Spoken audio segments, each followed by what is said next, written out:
नमस्कार, मी नीलम जगताप साबळे. सर्व प्रेक्षकांना जय महाराष्ट्र. आता बातम्या पाहूयात विस्ताराने आणि मोठी बातमी समोर येते. एकनाथ शिंदेसह 40 आमदार गुवाहाटीत पोहोचलेत. तगडा बंदोबस्त. बच्चू कडू ही शिंदे गटासोबत. एकनाथ शिंदेसह 40 आमदार गुवाहाटीत पोहोचलेत. आमच्यासोबत 40 आमदार असल्याचा दावा एकनाथ शिंदेंनी केलाय. महाविकास आघाडीला मोठा हादरा बसलाय. सत्ता स्थापनेचा भाजप सोबत दावा एकनाथ शिंदे करतील अशी शक्यता वर्तवली जाते. त्यासाठी ते मुंबईमध्ये दुपारी येतील, राज्यपालांची भेट घेतील असंही सांगितलं जात आहे. एका विशेष विमानाने एकनाथ शिंदे मुंबईला येणार असल्याची माहिती समोर येते. दुपारी ते राज्यपालांची भेट घेतील आणि भाजप सोबत सत्ता स्थापनेचा दावा करतील अशी शक्यता वर्तवली जाते.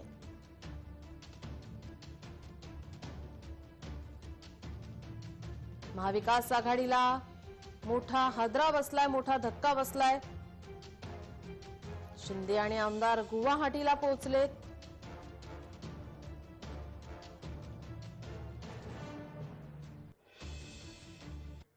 मुद्द्यावर हिंदुत्वाच्या शिवसेनेच्या आमदारांनी फारकत घेतली नाही. सत्तेसाठी असो वा राजकारणासाठी असो, हिंदुत्व जे बाळासाहेबांचं आहे, एक कडवट हिंदुत्व, ही भूमिका आम्ही सर्वजण पुढे घेऊन जातोय. आम्ही सर्व बाळासाहेबांचे कट्टर शिवसैनिक आहोत. आम्ही शिवसेना सोडलेली नाही, शिवसेना सोडणार नाही. पण बाळासाहेबांचे जे विचार आहेत, बाळासाहेबांची जी भूमिका आहे, ती भूमिका घेऊन आम्ही पुढचं राजकारण, समाजकारण करणार आहोत. या मुद्द्यावर हिंदुत्वाच्या शिवसेनेच्या आमदारांनी फारकत घेतली नाही. सत्तेसाठी असो वा राजकारणासाठी असो, हिंदुत्व जे बाळासाहेबांचं आहे, एक कडवट हिंदुत्व, ही भूमिका आम्ही सर्वजण पुढे घेऊन जातोय. आम्ही सर्व बाळासाहेबांचे कट्टर शिवसैनिक आहोत. आम्ही शिवसेना सोडलेली नाही, शिवसेना सोडणार नाही. पण बाळासाहेबांचे जे विचार आहेत, बाळासाहेबांची जी भूमिका आहे, ती भूमिका घेऊन आम्ही पुढचं राजकारण, समाजकारण करणार आहोत. आम्ही शिवसेना सोडलेली नाही, शिवसेना सोडणार नाही. आम्ही बाळासाहेब ठाकरेंचा हिंदुत्वाचा विचार घेऊन पुढे जाणार आहोत, अशा शब्दात शिवसेना नेते एकनाथ शिंदे यांनी त्यांच्या पुढील राजकारणाचे संकेत दिले. आम्ही कोणत्याही पक्षात जाणार नाही. शिवसैनिकांनी कोणतंही बंड केलेलं नाही. आम्ही पक्षाच्या विरोधात कोणतीही भूमिका घेतलेली नाही, असं शिंदे म्हणाले.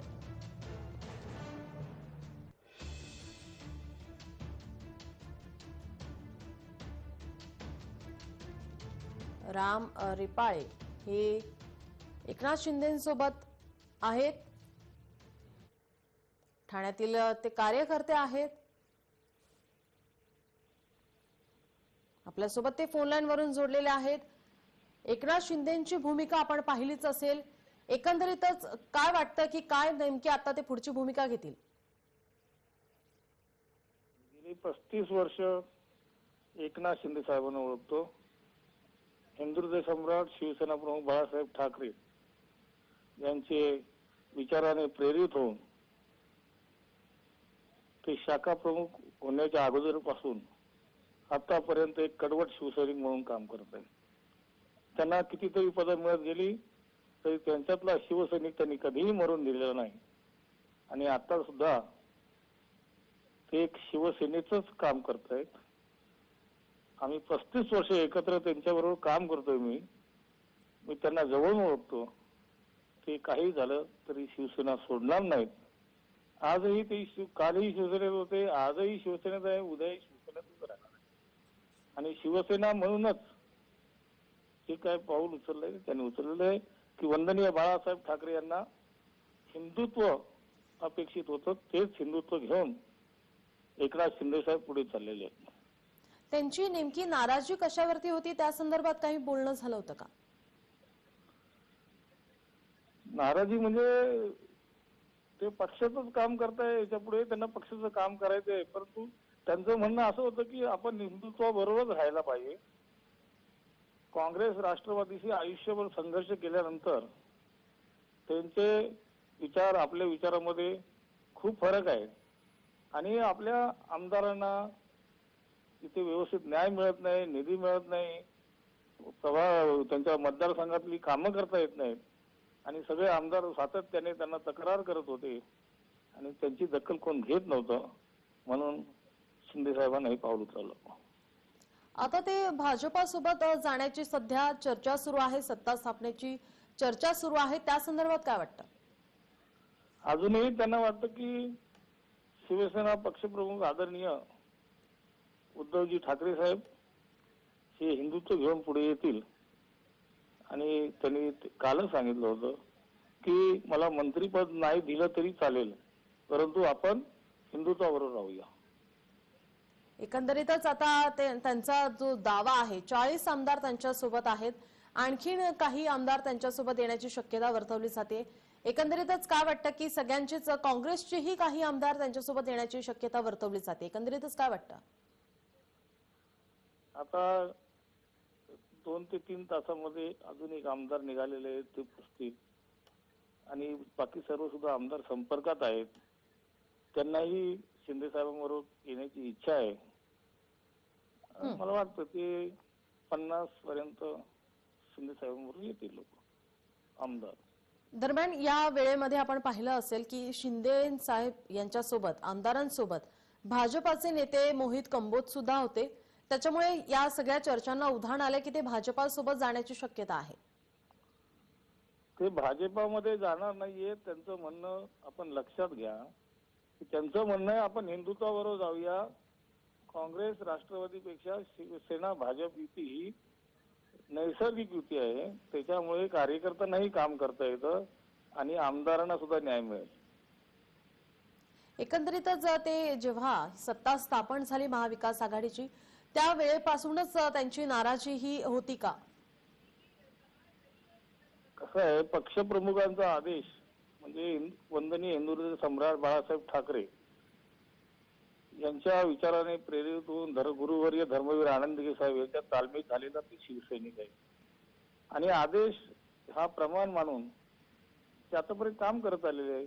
म्हणून ते त्यावेळेला सुद्धा आपण बघितलं असेल की सत्ता स्थापनेच्या वेळेला सगळ्यात पुढे सगळ्या आमदारांना एकत्र करण्यात गेलेले आमदार परत आणण्यामध्ये शिंदे साहेबच सगळ्यात पुढे होते. धन्यवाद रामजी, तुम्ही दिलेल्या या तुमच्या प्रतिक्रियेसाठी. आपल्यासोबत राम रिपाले हे शिंदे समर्थक ठाण्यातले कार्यकर्ते आहेत, ते जोडले गेलेले होते. एकनाथ शिंदेने त्यांच्या समर्थक आमदारांचा वेगळा गट स्थापन करण्याच्या हालचाली सुरू केल्याचं समजतंय. एकनाथ शिंदेसोबतच्या बंडखोर आमदारांचा फोटो समोर आला. या फोटोमध्ये 35 आमदार पाहायला मिळाले. यासोबतच आमदार बच्चू कडू देखील या फोटोमध्ये दिसून आले. राजकीय हालचालींना त्यामुळे आता वेग आलाय. एखाद्या पक्षातील 2/3 आमदार फुटल्यास त्यांना पक्षांतर बंदी कायदा लागू होत नाही. विधानसभेतील शिवसेनेची आमदार संख्या पाहिल्यास पक्षांतर बंदीच्या कायद्याच्या कचाट्यात अडकायचं नसल्यास त्यांना सेनेचे 37 आमदार सोबत घेऊन बाहेर पडावं लागेल. अशातच एकनाथ शिंदे यांनी 40 आमदार आमच्या सोबत असल्याचा दावा केलाय.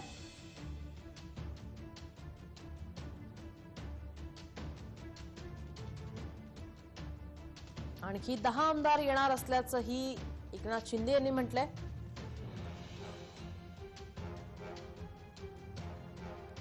आपले असिस्टंट एडिटर मनोज भोयर आपल्यासोबत फोनलाईन वरून जोडलेले आहेत.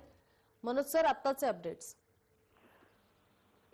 एकनाथ शिंदे यांनी जे बंड केलेले मुळात त्यांना उपमुख्यमंत्री व्हायचं आहे हे दिसतच आहे, पण आपली महत्वाकांक्षा त्यांनी कधी जाहीर केलेली नव्हती आणि म्हणून त्यांच्या एकंदरीत बंडाबद्दल शिवसेनेच्या नेत्यांना अजिबात कल्पना आली नाही. आजच्या घडीला जर शिवसेनेमधला जर कद्दावर नेता आपण ज्याला म्हणतो तगडा नेता असेल, मजबूत, ज्याचं राजकीय वजन आणि सामाजिक वजन खूप आहे, तर अशा मोठ्या नेत्यांपैकी जर काही नावं आपण घ्यायची झाली तर त्यात जवळपासही कोणी नेते आता एकनाथ शिंदेच्या आजूबाजूलाही फिरकत नाही. याचं कारण असं की गेल्या काही वर्षात आरोग्य क्षेत्रात जे त्यांनी मोठं काम केलं, म्हणजे केरळच्या पूर परिस्थितीमध्ये जी मदत केली होती, अर्थात शिवसेनेचे नेते म्हणून आणि त्यावेळी त्यांची ओळख होती, पण जी काही मदत केली आणि ज्यामुळे त्यांची प्रतिमा उंचावली ती एकनाथ शिंदेची होती, अर्थात शिवसेनेला त्याची मदत होतेच. म्हणून मी वारंवार हे सांगतोय की एकनाथ शिंदे अत्यंत शांत होते, मृदू आणि संयमी स्वभावाचं त्यांचं सगळं राजकारण जरी असलं तरी इतक्या मोठ्या प्रमाणात त्यांनी ही संख्या आमदारांची जमवली आहे याचा अर्थ आणि ज्या प्रतिक्रिया आमदारांच्या त्यांच्या सोबतच्या पुढे येत आहेत त्यावरून लक्षात आपल्याला असं येतं की नाराजी मोठ्या प्रमाणात होती, फक्त ते वाट बघत होते. मग तो निधीचा मुद्दा असेल किंवा आणखी काही कारण असतील, ती कारणं पुढे आली नाही, कारण शिवसेनेच्या संस्कृतीत बाकी पक्षांच्या तुलनेमध्ये नाराजी तुम्हाला उघड उघड प्रगट करता येत नाही, जी काँग्रेसचे नेते किंवा मंत्री आपसात भांडत असतात किंवा त्यांच्यामध्ये कुठले वाद असतात. भाजपमध्ये सुद्धा नरेंद्र मोदींच्या काळात हे वाद फारसे आपसातले पुढे येताना आपल्याला दिसत नाही. काँग्रेस आणि राष्ट्रवादीमध्ये आपल्याला थोड्या प्रमाणात प्रतिक्रिया ज्यावेळेस ऐकली त्यावेळेस त्यांनी सुद्धा असंच म्हटलं की अनेक मुद्दे होते, अनेक नाराजीचे मुद्दे होते, मात्र त्याची दखल घेतली गेली नाही आणि त्यामुळेच हे कुठेतरी यांना एकनाथ शिंदे यांना असं पाऊल उचलावं लागलंय. अर्थात आणि याची कल्पना थोडी बहुत असेल, इतक्या मोठ्या प्रमाणात नसेल. आता आपण हे सगळं जे केलं गेलं त्याची नेमकी कारणं काय असतील, हे कशासाठी केलं हे पाहायला पाहिजे. एक तर या सर्व लोकांना जे आमदार समर्थक आहेत शिंदेचे, यांना मुळात महाविकास आघाडीमध्ये राहायचं नाही, हा सर्वात महत्वाचा आणि ठसठशीत मुद्दा आहे. यांना काँग्रेस आणि राष्ट्रवादी काँग्रेस सोबतचं महाविकास आघाडीचं सरकार अजिबात पसंत नाही. ते जर पसंत असतं तर एक वेगळा गट स्थापून याच सरकारमध्ये त्यांना राहता आलं असतं. ही बाब आता स्पष्ट झाली की त्यांना भाजप सोबत जायचंय आणि तशा पद्धतीनं अनेक लोकांच्या, आमदारांच्या आणि त्यांच्या समर्थक कार्यकर्त्यांच्या प्रतिक्रिया पुढे येत आहेत. यांना पक्ष फोडायचं नाही, यांना दुसऱ्या पक्षात जायचं नाही, वेगळा पक्ष स्थापन करायचं नाही, हे आपण लक्षात घेतलं पाहिजे. त्यामुळे त्याच पक्षात राहून आपला स्वतंत्र शिंदे गट त्याची ओळख निर्माण करायची आहे. ती ओळख तेव्हाच निर्माण होते ज्या वेळेला एकूण संख्याबळाच्या तुलनेमध्ये समर्थक गटाच्या नेतृत्वाकडे पुरेशी संख्या असेल. आपण त्याचं गणित समजून घेऊया.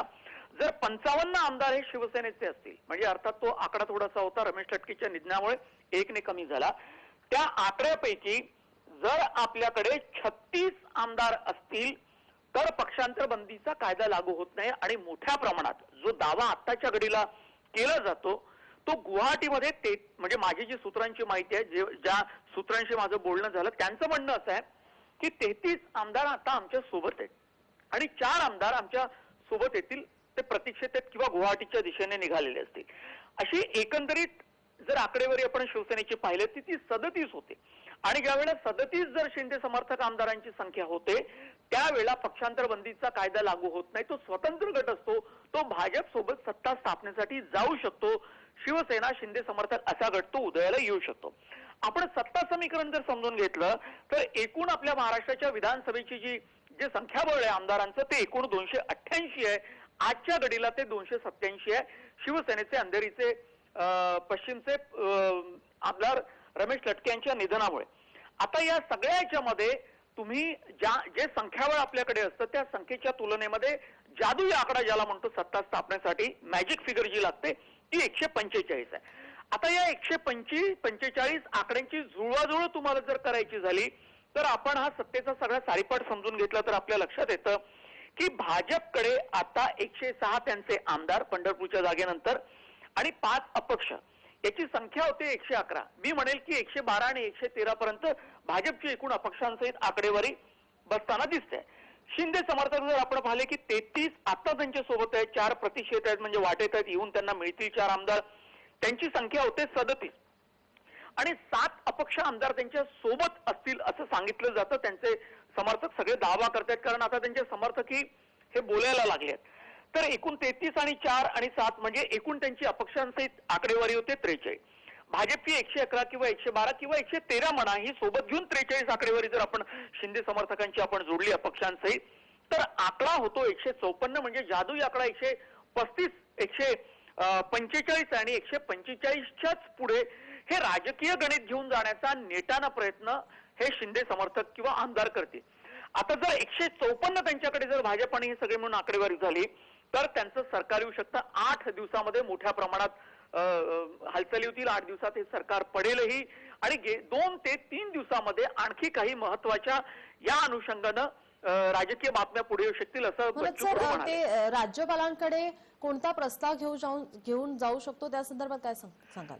आता म्हणून मी हे आकडेवारी सगळी नीलम सांगतोय. कारण असं की ही आकडेवारी आणि आकड्यांची जुळवाजुळव आणि शिंदे समर्थकांवरती आमदारांवरती पक्षांतर बंदीचा कायदा लागू होणार नाही यासाठी एक मोठी रणनीती त्यांनी अगोदरपासून तयार केली.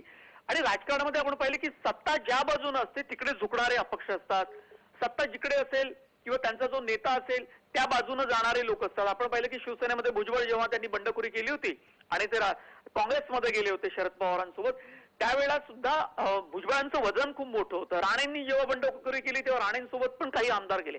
नंतरच्या राजकारणात ते त्यांच्यासोबत टिकले नाही.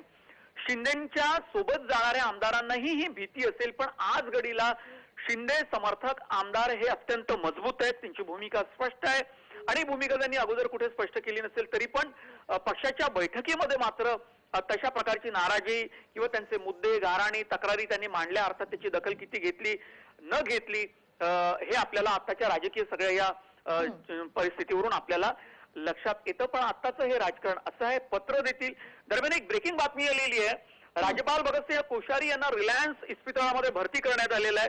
त्यांना कोरोनाची लागण झाली आहे आणि राज्यपालांची भूमिका या सगळ्या संदर्भामध्ये अत्यंत महत्वाची आहे. राजकारण महाराष्ट्रातलं जी काही उलथापालथ सुरू आहे त्याबद्दल राज्यपाल हे राष्ट्रपतींना कळवत असतात. केंद्रामध्ये हा असा एक सगळा दुवा असतो आणि राज्यपाल आता इस्पितळात गेल्यामुळे आणि कोरोनाची लागण झाल्यामुळे राज्यपालांना कोण भेटणार किंवा राज्यपालांच्या वतीनं कोण काम पाहणार, त्यांचे सेक्रेटरी आणि जे पत्र समर्थनार्थ द्यायचं ते आधी राज्यपालांना द्यायला लागतं. अविश्वास प्रस्ताव म्हणजे विश्वास दर्शक ठरावाला सामोरं जाताना हा असा स्पष्ट मजबूत आकडा सत्ता स्थापनेसाठी किंवा तेवढा पक्षांतर बंदीचा कायदा लागू होणार नाही यासाठी हा आकडा तुम्हाला राज्यपालांना सांगायला लागतो आणि मग विधिमंडळाच्या विशेष अधिवेशनामध्ये विश्वासदर्शक ठरावाला सामोरं जाताना तुम्हाला तशा पद्धतीनं तो आकडा मजबूतीनं पेश करावा लागतो, सादर करावा लागतो. अर्थात ठाकरेंच्या या सरकारच्या विरोधात पहिले नो कॉन्फिडन्स मोशन म्हणजे अविश्वासदर्शक प्रस्ताव मांडला जाईल आणि मग आपलं संख्याबळ किती आहे हे दाखवावं लागेल ठाकरे मविया सरकारला आणि त्यानंतर हे शिंदे समर्थक आमदार हे राहतील. प्रशांत गोडसे सुद्धा आपल्यासोबत जोडले गेले आहेत. नीलम, तुम्ही त्यांना प्रश्न विचारू शकता. नक्कीच. मनोज सर, धन्यवाद तुम्ही दिलेल्या सविस्तर माहितीसाठी. आपल्यासोबत आपले प्रतिनिधी प्रशांत गोडसे सुद्धा जोडलेले आहेत. प्रशांत, आपण आता सांगितल्याप्रमाणे मोठी बातमी पाहतोय. राज्यपाल यांना रुग्णालयामध्ये दाखल करण्यात आलेला आहे. त्या संदर्भात काय अधिक सांगाल?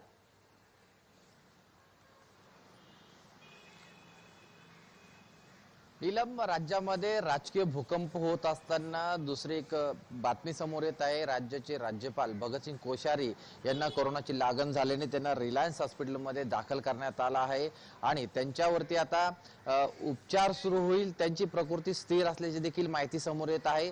मात्र या संदर्भात आता खबरदारी हा विषय आहे, त्यामुळे खबरदारी घेतली जाणार आहे. आणि त्यासोबत आपण जर बघाल तर कायमच राज्यपालांना भेटीसाठी म्हणजे एक प्रकारे चर्चा होत होती. ठाकरे सरकारमध्ये मुख्यमंत्र्यांना भेटण्यास वेळ मिळत नव्हता किंवा वेळ दिली जात नसे अशी बोंब ही आमदारांकडनं होत होती. महाविकास आघाडीमधील आमदारांनी देखील बोंब होती. मुख्यमंत्र्यांचा वेळ मिळत नव्हता भेटीसाठी. मात्र त्या काळात देखील राज्याचे राज्यपाल भगतसिंग कोश्यारी यांचं हे प्रवेशद्वार राजभवनाचं कायम खुलं असायचं. या ठिकाणी ते सर्वांसाठी हे भेटीसाठी उपलब्ध असायचे. अशा पद्धतीची स्वभाव हा राज्यपालांचा आहे आणि त्यातच आता त्यांना कोरोनाची लागण झाल्यामुळे ते आता हॉस्पिटलमध्ये दाखल झाले. त्यामुळे आता या राज्यामधील राजकारणाच्या जर आपण विचार केला तर आता सर्वात महत्त्वाची गोष्ट आज जी माहिती समोर येत होती, एकनाथ शिंदे आज राज्यपालांना पत्र पाठवणार आहे हे देखील माहिती समोर होती. त्यामुळे आता या घटनाक्रम कसा घडतो हे बघणं खूप महत्त्वाचं असणार आहे की आता राज्यपालांना आता होम क्वारंटाईन करण्यापेक्षा त्यांना हॉस्पिटलमध्ये दाखल करण्यात आले. त्यामुळे निश्चितच कोरोनाचा हा प्रादुर्भाव जास्त असू शकतो असं देखील समजलं जाते. मात्र सध्या तरी त्यांची प्रकृती स्थिर असल्याची माहिती समोर येत आहे. नीलम. प्रशांत, राज्यपालांना कोरोनाची लागण झाली जसं तुम्ही म्हणालेत, मग आता त्यांचं काम हे कोण पाहणार आहे त्या संदर्भात काय माहिती मिळते?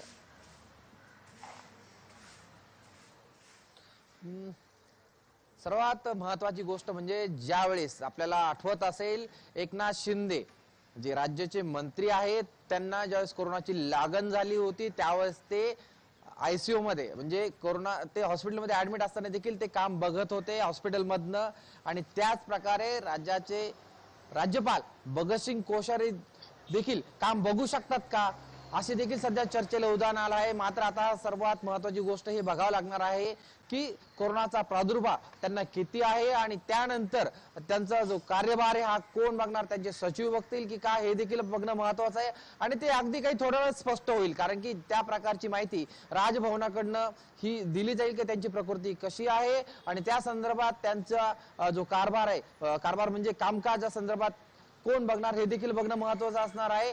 त्यामुळे आपल्याला त्यासाठी थोडा वाट बघावा लागणार आहे। प्रशांत, या सर्व घडामोडींवरती आपलं लक्ष असणारच आहे। तुर्तास धन्यवाद तुम्ही दिलेल्या माहितीसाठी। बुधवारी पहाटे एकनाथ शिंदे यांच्या सोबत असलेल्या आमदारांच्या गटाला सुरतहून गुवाहाटीला नेण्यात आलंय।